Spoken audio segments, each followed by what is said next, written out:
All right. Hey guys. So today I thought we'd talk about events. I was putting a sock away. Hi, Jamie.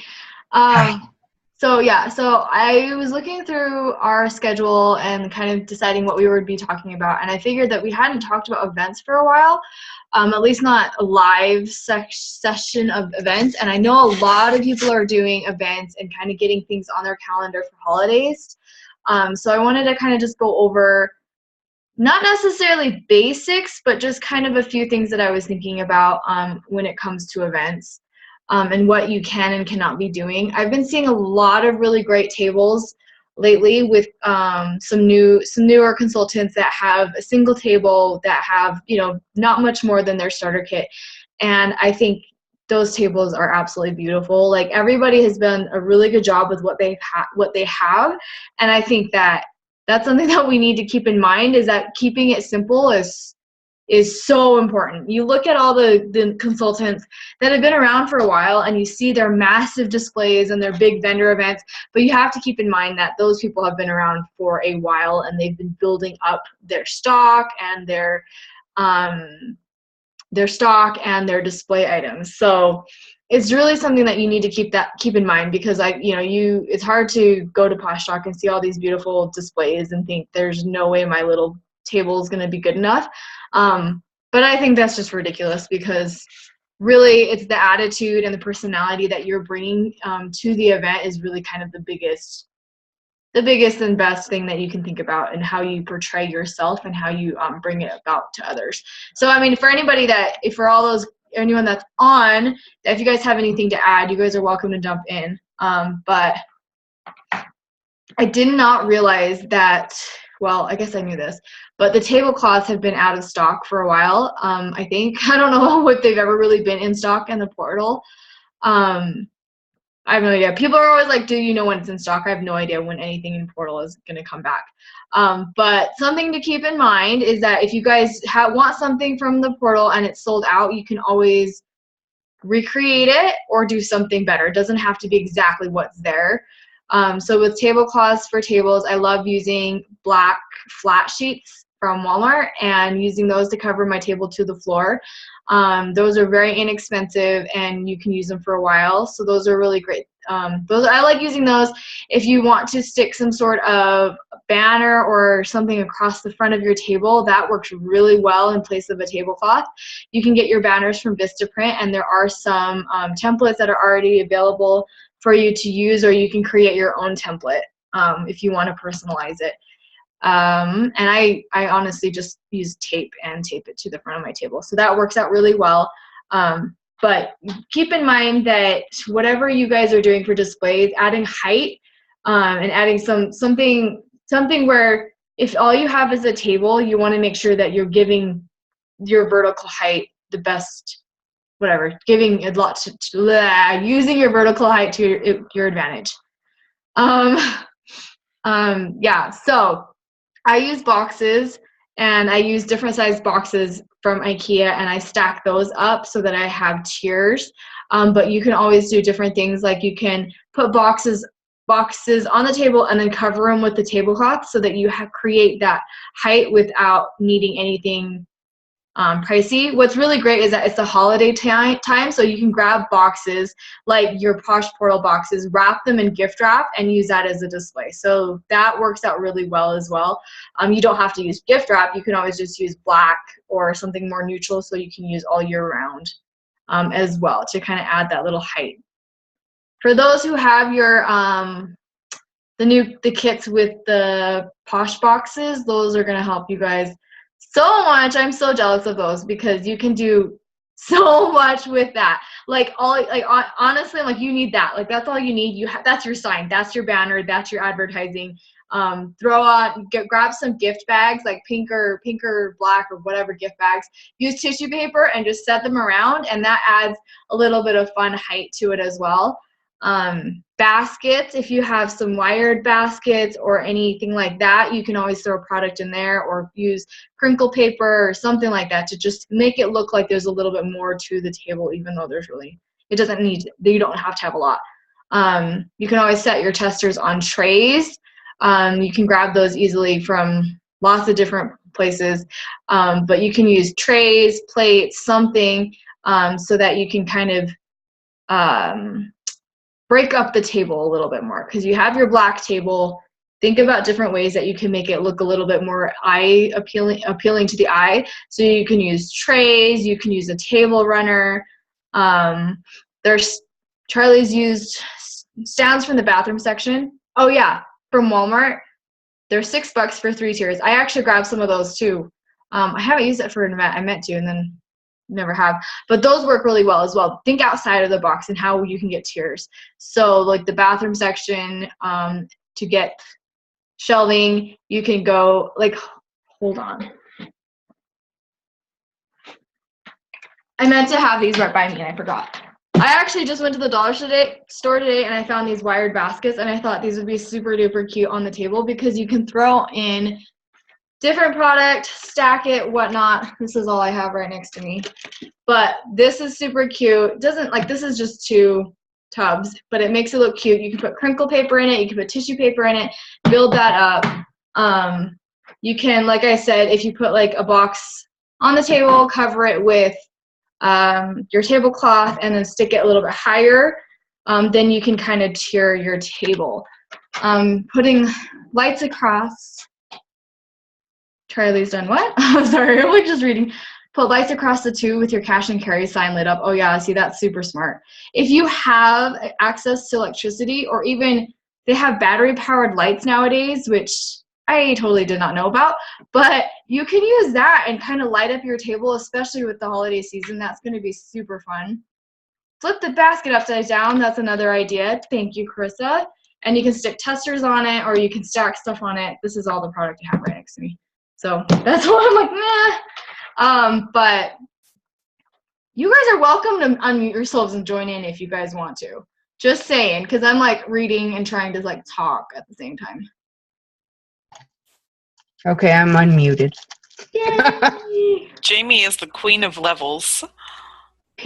Mini pink Christmas tree, and tree is a battery pack light string. Oh, yeah. See, that's super fun. Add a Christmas tree. Those are not that expensive. Not that I got the it little at ones Target. are like $5-10. Yeah. I got mine at Target when it was not on sale.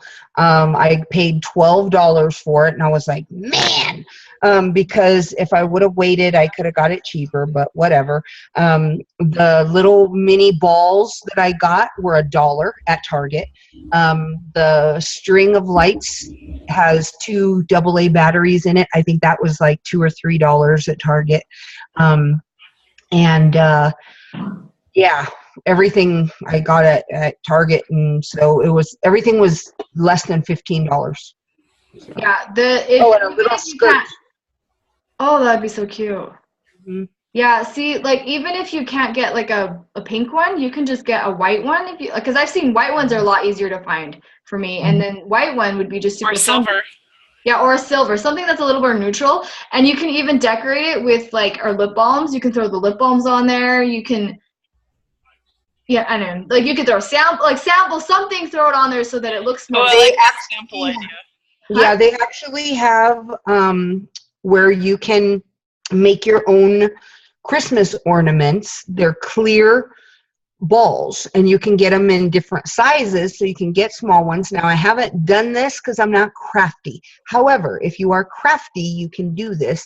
You can get the clear plastic ornament balls, and you can put samples in them and then hang them around the little tree, and then when people come to your table, all you have to do is ask them to fill out a slip, and then they can pick an ornament.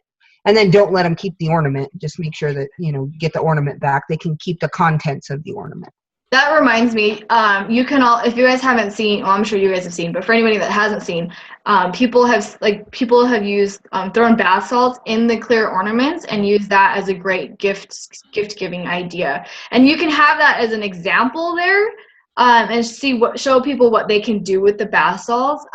Because Pinterest is like super, everyone likes DIY stuff, and it's like a very easy way for them to buy like a bath salt. They could split it up so they don't have to use all of one pack in each ball or one ball, but that's one way you can do it as well. Charlie says the dollar store has 3 different sizes of the clear ornaments. She saw them on Friday. Oh, cool. I went today and I saw they had 2. They had like a big one and they had like a little one. I didn't look very long though. Yeah, you can make your own ornaments. So pretty cute. Yeah, I think the holiday stuff is super fun because you can, even if like you get a tiny box and you just wrap it so it's a present, then and just add that with it, you just fill in the holes on your table, like that really just, that's gonna help out. And the gift bags is another great idea. I went to Hobby Lobby today and I was looking around at the gift giving section and I just thought, how cute would that be if you had different size bags, and like, you know, like a bigger one, a medium, and a small, and then Yes, Charlie. tissue wrap, and then they fold flat. So if you're new and you don't have a ton of space or anything like that, that's easy for you to pack around. Charlie says pedicure jars. I've seen a lot of that going around lately, and they're so cute. You do like a pair of fuzzy socks and like Schwinky and soft and I don't know, cool your soul, warm your soul, stuff like that, and you put it in the jar. And you can do it either with samples or full-size products. Yeah, you could do manicure in a jar, pedicure in a jar, facial in a jar. People love things in jars. Like you're talking about Pinterest. I mean, come on, how many times have you seen like 50 things you can put in mason jars? And it's like food and mixes for like hot cocoa or cake or... I mean, people love the whole mason jar gift idea. That would be so cute to do that, like a I don't know, if you were doing a holiday show with gift set ideas, have all these mason jars out with a bunch of different things. And I mean, you can sell them there, or you could be like, this is what you can do with it. Exactly. For anybody that wonders, if you are making up gift sets, you can include the price of the stuff that you use in the price of the set. I am so glad somebody official has finally said that, because I have seen a couple of different things where somebody's like, well, so-and-so said this and so-and-so said that, but then when Andrew said yes. Andrew said, I was like, yes, I knew I was right. Yeah. So like if you, like say you, okay, this is like random. Say you spent $1 on the jar, you spent 50, you know, overall $1 for another $1 for crinkle wrap, everything to make it look cute. Maybe you put a doily on it or something like that. So that's $2 that you've already spent on gift wrap alone. You can add that to the price of the gift. And if you spent $1 on the socks, you can charge the $1 for the socks. If you put socks in there, as long as you're not charging above the price for the product itself. Like if you have a big fat yummy and a chunk in there, as long as you're only charging $18 for those, you're good. Yes. And the other things you can up. Charlie says, Charlie, I'd love to see yours. Yes. If you want to post it sometime, it'd be really cool. Yeah, that'd be awesome. I know with me, I did I went live earlier today. Oh, that's so cute. Well. I haven't seen, let me see. Oh, I see. Okay, so she has a Swinky in it. Ooh. Oh, that's cute. Oh, and it's got a little pumice in there, and the nail Charlie. Scrubby and a pumice. Okay. So Charlie, since you have samples in there and full size, you're only charging for the full size and then the container stuff, right? Okay, we'll do. Yeah, what I did, and I can show you. I haven't made them yet. I just got these little. I don't know if you saw them. Wiggly eyes. Yeah, I don't know if you look. There's 75 of them. Why? Eyes. Who does not have two? Okay, maybe you're making like a Mike Wazowski. I'm making a Cyclops, apparently. I didn't get that till just now, that it was an uneven number. Sorry. 75 eyes. 75 eyes. Got it. And So anyways, for all to see. One will be a Cyclops, but this is what I did last year, and I'm going to do them again, obviously. Yeah, but I didn't want to buy them. I don't need to. I would have to. It would drive me crazy. All right. Yeah, we can have a Cyclops. It'll be good. I'm making a Cyclops. Anyways, so what I'm going to do is what I did last year is I got these little eyes, and I got not these ones, normal ones, apparently, and I got gloves, and I got the big fat yummies, and I put the gloves on top of the big fat yummies, but then I put the fingers backwards, and I tapered it kind of like under no Oh, really? under his little, I don't know, his little butt or whatever, and it looked like a little guy wearing a beanie, like a little beanie. So he has two eyes and a beanie. And so if you pull it down a little, depending on the length of the gloves, you can wrap it around here, and it's like a little scarf. So anyways, yeah, I'll put pictures. Just depends on the cheap gloves that I get or whatever. But yeah, so I feel like you could do that with the turkey too. If you put it like on the bottom of the yummy and flipped it up and kind of like tacked it so that the fingers were on the back. I think you would need pipe cleaners. Probably pipe Possibly, cleaner to make it stay up. Mm-hmm. And then But I think pipe cleaners, you can get those at Dollar Tree too. Yeah, and I think it would be cool if he was the striped kind. I know. I've seen those, so I think it would work. Yeah, for the turkey, he would have to be the striped kind. But anyway, my opinion. Anyway, so that's what I'm going to do for my little hands. You know, I have a lot of events in November planned that I always am booked in November, and so I sell a lot of the hand creams, and I usually sell out. So I figure if I make them cute, and we had that sale today, I got a whole bunch of them. I got Amazing. The only one I just could not bring myself to get was all gussied up. I couldn't. I know how you feel about all gussied up. I just could not do it. I couldn't bring myself to do it. So how do you display your hand creams? Do you have, like, when you sell, like, when you do events, do you have all your product on the table? No. I have these 3 like baskets that open up, and then I basically flip them on their side, and I tier them so that there's height. And then I use them as like little shelves. I pretend that they're like my little mock shelves, and I put them in there, and usually I'll have like 2 or 3 of each one that I have for sale, and anything above and beyond that I have under my table. So they don't need to see that they don't need to know I bought 10 Amazings and 10 ice creams, and they don't need to know all that stuff today. Well, I mean, and that's also like, they don't need to know that you bought like 10 more of a certain one versus another one. Because they don't know. In my mind, I'm like, don't bias what they're going to get. Like, if they see that you know what I mean? That reminds me is that you don't necessarily have to have inventory on the table. Mm-mm. So for anybody that doesn't have like a ton of inventory, you don't have to feel like you need to have inventory on the table. You can have testers out. Right. And keep the inventory under the table or something. You have less chance of it getting stolen that way too. Just FYI, I went live on my team page a couple of weeks ago. I have a girl by the name of Valerie. She just hit her 30-day mark a couple of days ago. She just hit Pink +1. Just FYI. Holy that's awesome. Yeah, but let me tell you, it is because she is so teachable. Everything I have told her to do, she does it. And I'm like, oh my goodness, this is amazing. Like when you actually do things, look at you, you know? And I went to her first event with her, and she had 0 inventory. She used her kit, and with her kit, she had $147 in sales, I think. Nice. But just taking orders. With her first event. Is that her first event? Yes. Yes. With her first event. You know, but now, what she did with that income was she just reinvested it.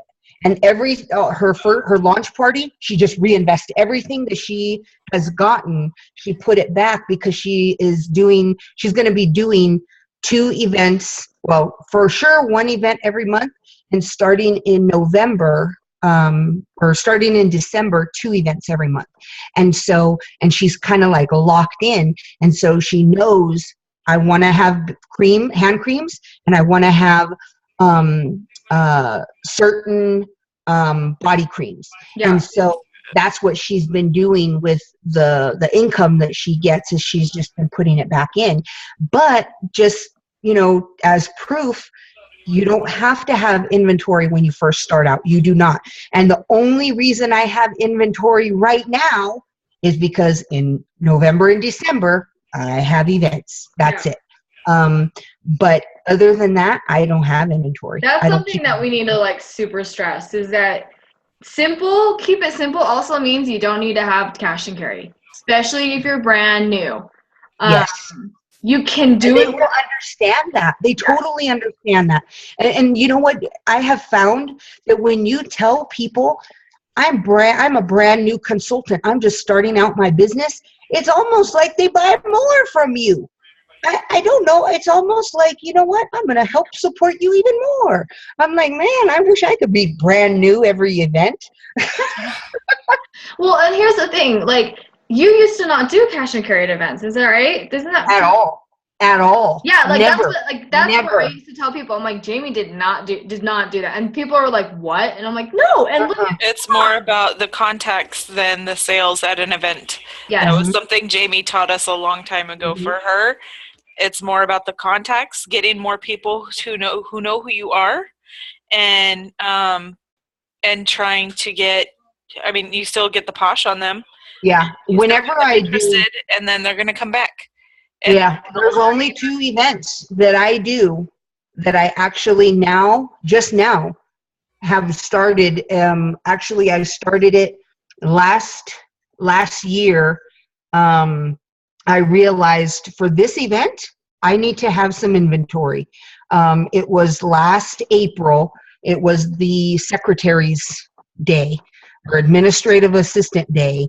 It was in April. I realized I need to have some cash and carry type things. So basically in April, I got hand creams for that event. And then I didn't have any event from April till now, no stock. And then now I have stock because now I have the event that I did in April. It's the same type of event, but it's a 1-day event in November. And so, and the Christmas people want it now. So yeah, never did cash and carry, never did stock, never until actually this last April. See, and that's the thing too, is that like for me, I started out with events, and that's really what I built my business on. And something to really stress is that you are not going in there to break even. You're not to be like a downer or anything like that, but you're not in there to get sales. You're not not, if you spent $20 on that event or $25 on the event, then you need to sell, you need to sell $100 worth of stuff in order to make the commission back to pay off that event. Mm-hmm. That's not, if you're brand new and whatever, like, and people don't know what Posh is, it's not, and depending on where you're located, that's not yet necessarily something that you can do on your very first try. Right. And so you have to keep in mind that you're there to get contacts for leads, networking, bookings, anything like that. If these people see you this time and maybe they see you again next time and they're going to remember you, that's where the fortune comes, right? Is when the magic happens. That's when the magic happens. Residual income. Yeah, and that's something that it's kind of sad. Some people, when they do their first event and they're just like, I didn't sell anything, it really sucked. But it's like, but did you meet people? Did you get out there? You got your name out there. You never know what's going to happen. Mm-hmm. I tell my hostesses that even with Facebook parties, when they tell me, oh, none of my friends will buy anything, I tell them, that's okay. I just want to meet new people. Mm-hmm. And you know what? Half of the ones that tell me none of my friends will buy anything, when I tell them that, they're like, okay, why not? Let's try it. So, I mean, that works for that too. Right. I think my biggest advice, if you are new or just starting out, or if you're not new, but maybe you're new to events, my biggest advice is to follow up with those people within 48 hours. Because when they try the product, because you have your testers there, whatever came in your starter kit, they are on a Posh high. And they're excited and they love the products and they fell in love with the products or whatever. And when you reach out to them within a 24-hour or a 48-hour period, they remember the products. They remember how it made them feel. They remember the scent of it. They remembered the atmosphere. They remember your face, your name. They remembered the conversation. But when you wait a week, 2 weeks, 3 weeks, whatever, they know the only reason you're contacting them is now because you're desperate and you want a sale. And now that feeling has already left them. They don't remember what that fragrance was like. They don't remember. Yeah, it's not about the relationship anymore. Yeah, it's not anything about anything except getting a sale now. And people know when you're being phony.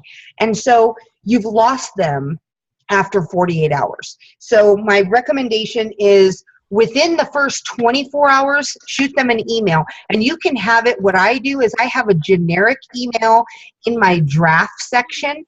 And so, and I always have it there. So that way I have these little, like whatever papers they fill out or door prize slip or whatever, I have it there, and I blind carbon copy everyone so that nobody has anybody's email.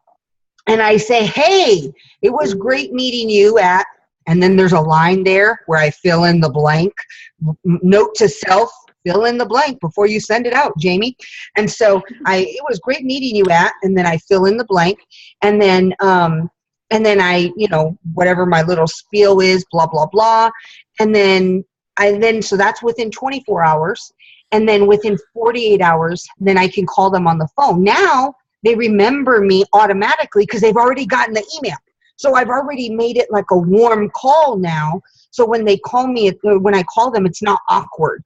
Hi, it's Jamie. Remember you? I met you at Fort Bliss. Huh? And so now. What do you say? It's less awkward. When I call them, I'm usually following up on if they bought something, I'll have a note there. I always take notes on people. And after they walk away, like if they filled out a door prize slip, I dig it back out. If they put it in there, I usually take it from them. Yeah. And I put it in there. And while they're walking away, I'm usually scribbling notes. Lady with 14 million kids too many. Totally needs a spa day. Loved a certain scent. Gets lots of headaches, needs perk, or whatever. Hates flowers, loved dressed to chill. Whatever notes that I think are going to stand out. I had this customer, her son was terrified of, we have Mr. Sun, or I don't know, the monito with the sun. He was terrified of the sun. And so I made sure that when I called her that I said, that I reminded her, how is your son? Is he having nightmares of the Mr. Sun? And it made it relational because she remembered that he was hiding from the sun. He was hiding from Chico, the mascot of the Chihuahuas. He was terrified of those mascots. And I remembered that. I didn't really remember that was the lady, but because I took my cheat sheet notes, I seem like, it's not like you didn't try to remember. It's just, right. Like you meet so many people, but you need to keep notes. You might not think it's important. You might think that you'll remember it later. I'm not remembering nothing. I'm too old for that, but I can cheat. I'm too blonde for that. Is like exhausting. It's emotionally, it's mentally and physically exhausting. So by the end of it, you're like, what just happened? Yeah. And something to keep in mind also is that doing an event does not end when the event's over. That Jamie brought that, follow up. You have got to follow up. If you're taking anybody's contact information, if you're not doing anything with then that was not, you kind of threw those leads away. Yep. Ginger. I saw that too. Oh my gosh. Hey, there's too many people to keep track of. It's not like you don't have the best of intentions. You really just need to have those notes. Ginger, I think that's confirmation that they both keep notes on us. It's not like we're trying. Okay.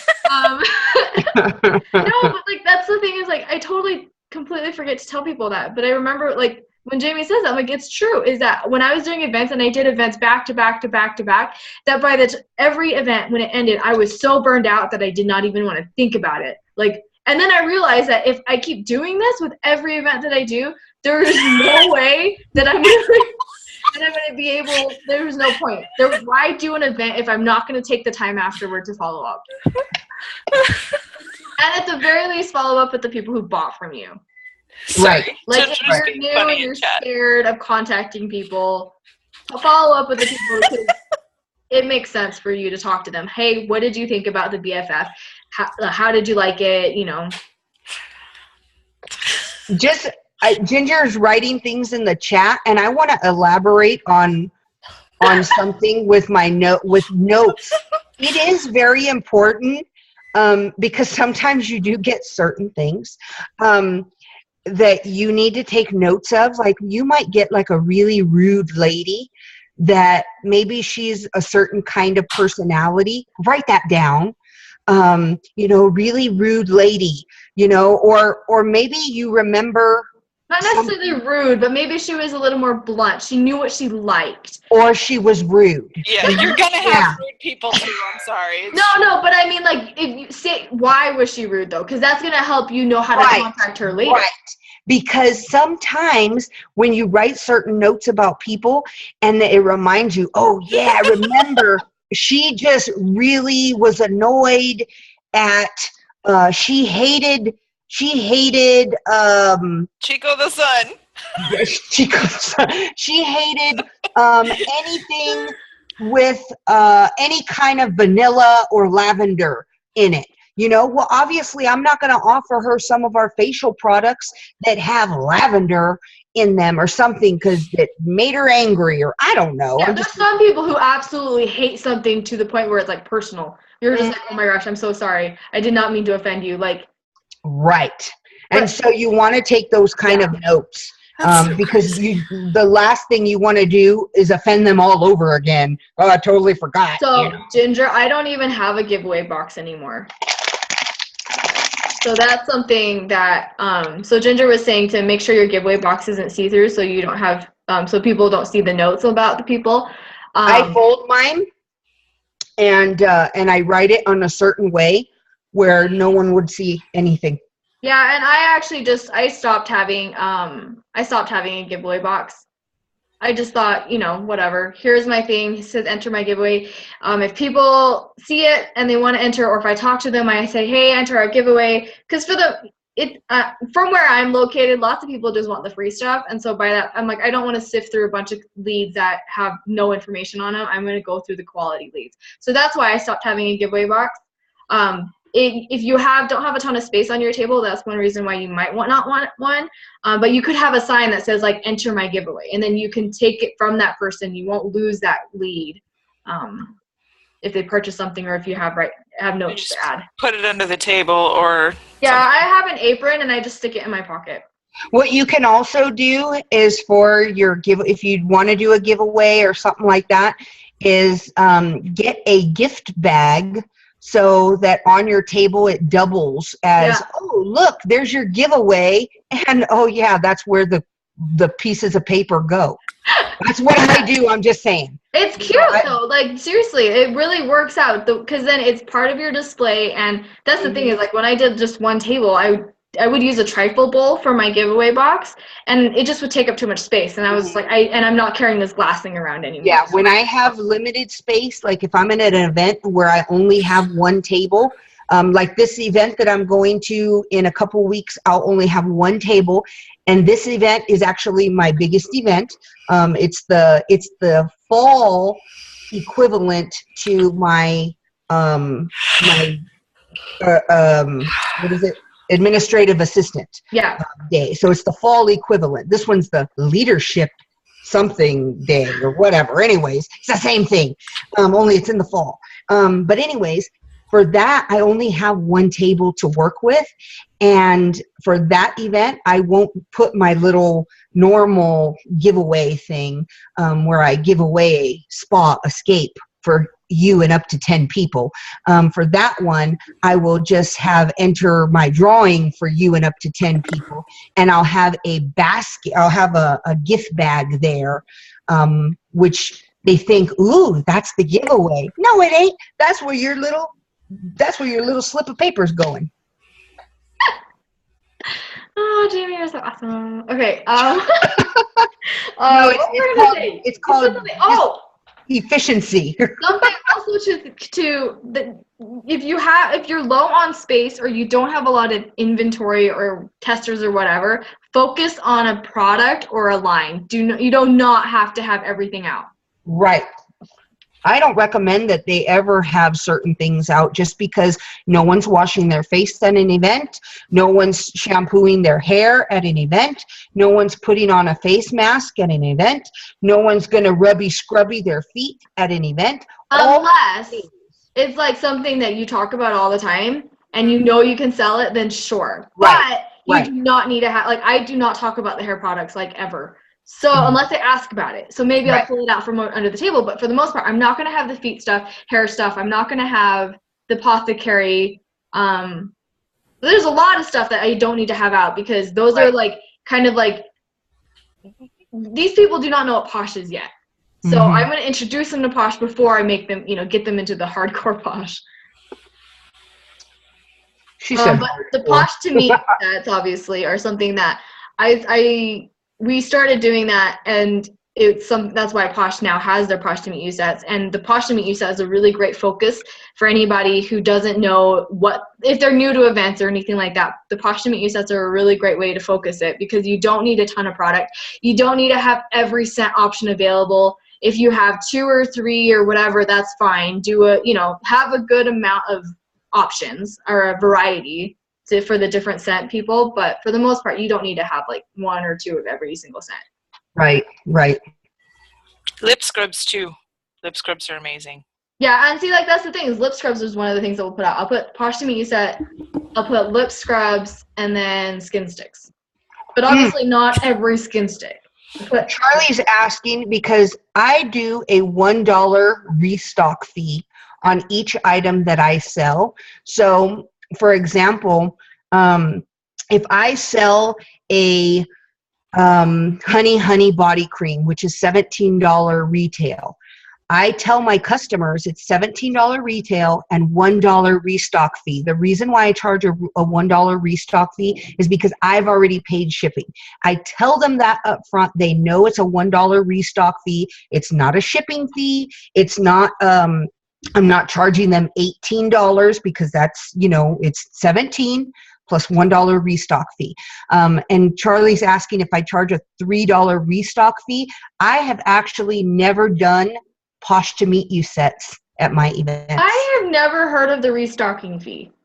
Yeah, I do a restock fee. So, and I tell people that, I'm going to charge you a $1 restock fee. But I've actually never done a Posh to Meet You set. Is that like, so I don't understand the restocking fee. Do you add that to the price of the product? I don't get it. No, I add that when I'm charging it. I put $1 restock fee. Okay, I've never actually help cover her shipping. Because I've already paid shipping on the product. And I tell them that from the beginning. I tell them, because I've already paid shipping on this product, I charge a $1 restock fee. And so they're fine with that. I have never heard of that. That is interesting. Yeah. I'm going to throw this out there before we have less than a minute, so we're going to get cut off. But Ginger was saying that it'd be cool to wash your hair in an event, which would be pretty awesome. But I do have a scrub station. So I just got a beverage dispenser, and I put a tub at the bottom of it. So make sure it's an elevated one. So I got one at Costco. So it sits on a stand, so it's higher, and then I put a tub at the bottom, and people can do scrubs with it. I've not seen a huge surge in scrubs and people buying scrubs, but it does bring people to the table. So that's something to keep in mind. At least in my area, it hasn't been a big deal with selling scrubs, but it does bring people to the table and gets people, while they're scrubbing, you can tell them what Posh is. So if that's something that you guys think will bring more people to you, that's something you could try